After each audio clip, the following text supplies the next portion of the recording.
আরজিকর হাসপাতালে তরুণী চিকিৎসককে ধর্ষণ করে খুন, মামলা সিবিআইয়ের হাতে তুলে দিল কলকাতা হাইকোর্ট। ঘটনার তদন্তে ব্যর্থ কলকাতা পুলিশ।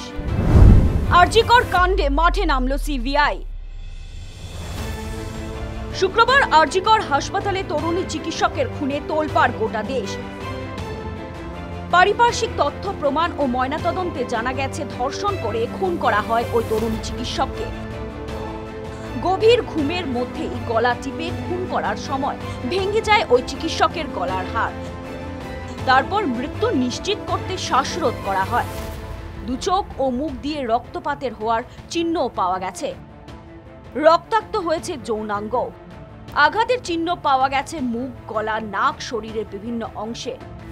এখানে প্রশ্ন উঠছে, শরীরের বিভিন্ন জায়গায় আঘাত করা কি একার পক্ষে সম্ভব? সূত্রের খবর, যৌনাঙ্গে যেভাবে আঘাতের চিহ্ন রয়েছে তাতে একাধিকবার ধর্ষণের আশঙ্কা উড়িয়ে দেওয়া যাচ্ছে না। পুলিশ সঞ্জয় রায় নামে এক অভিযুক্তকে গ্রেফতার করেছে শনিবার। আরজিকর হাসপাতালে ওই অভিযুক্তের নিয়মিত যাতায়াত ছিল। তবে মৃত চিকিৎসকের দেহ এবং যৌনাঙ্গে আঘাতের চিহ্ন দেখে এখন প্রশ্ন উঠছে, চিকিৎসক খুন ও ধর্ষণের ঘটনায় অপরাধী কি একজনই? গ্রেফতার হওয়া অভিযুক্ত ছাড়া অন্য কেউ জড়িত নন তো? তবে পুলিশের দাবি, এই ঘটনায় ধৃত ছাড়া আর কেউ জড়িত নন। কিন্তু সেই তথ্য মানতে নারাজ চিকিৎসক মহল। গোটা দেশের চিকিৎসক মহল ওই ঘটনার প্রতিবাদে সরব হয়েছে। আজ দেশ জুড়ে কর্মবিরতির ডাক দেওয়া হয়েছে। সরকারি ও বেসরকারি হাসপাতালগুলিতে ওপিডি পরিষেবা বন্ধ রাখার ঘোষণা করা হয়েছে। গুয়াহাটি, ত্রিপুরার প্রতিবাদে নেমেছেন চিকিৎসকরা। Subhashis Laskar, resident medical officer, neurosurgery ডিপার্টমেন্টে, এজিএমসিতে। আজকে আমাদের সবার এক জায়গায় জোট হওয়ার কারণ হয়েছে, গত 9 তারিখ আরজিকর মেডিকেল কলেজে একটা বিচ্ছিরি ঘটনা হয় ডক্টর মবিতার সাথে। ওইটার এগেনস্টে প্রোটেস্টের জন্য আজকে আমরা এক জায়গায় জমায়েত হয়েছি। তো আমাদের সকাল থেকে আমরা এখানে জমায়েত হয়েছি। বিকালে দুপুরে আমাদের একটা র্যালিও আছে। তো আমরা যাতে যারা কালপিট তারা শাস্তি পায়, ওটার জন্য আমরা একটা পিসফুল প্রোটেস্ট করছি।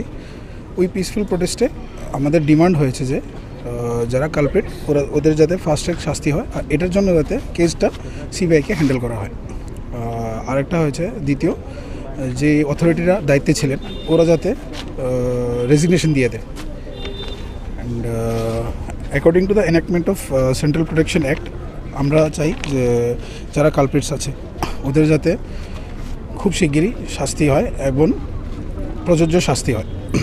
আর আমাদের এই প্রোটেস্টের কারণ হয়েছে যে নেক্সট যাতে ভারত দেশে কোনো হসপিটালে কোনো ফিমেল ডক্টরের সাথে এরকম যাতে আর না হয়। মঙ্গলবার পুলিশ আদালতে যে কেস ডায়েরি জমা দিয়েছিল তাতেও অসন্তুষ্ট হয়ে পুলিশের তদন্তে আস্থা হারিয়ে আরজিকর কাণ্ডে সিবিআই তদন্তের নির্দেশ দিল কলকাতা হাইকোর্ট। আরজিকর কাণ্ডে আজ থেকে পুরো দমে মাঠে নেমেছে সিবিআই দল ও ফরেনসিক টিম। আজ আরজিকর মামলা সংক্রান্ত যাবতীয় নথি সংগ্রহ করেছে সিবিআই দল। তারপর একটি এফআইআর দায়ের করেছে তারা। সূত্রের খবর, ধৃতকে বুঝেই নেবে হেফাজতে।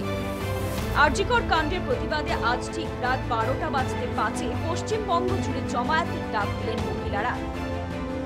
স্বাধীনতার মধ্যরাতে নারী স্বাধীনতার ডাক, মেয়েরা রাত দখল করো, দ্য নাইট ইজ আওয়ার্স। আহ্বানকারীদের দাবি একটাই, justice for RG Kar. News desk report, any news.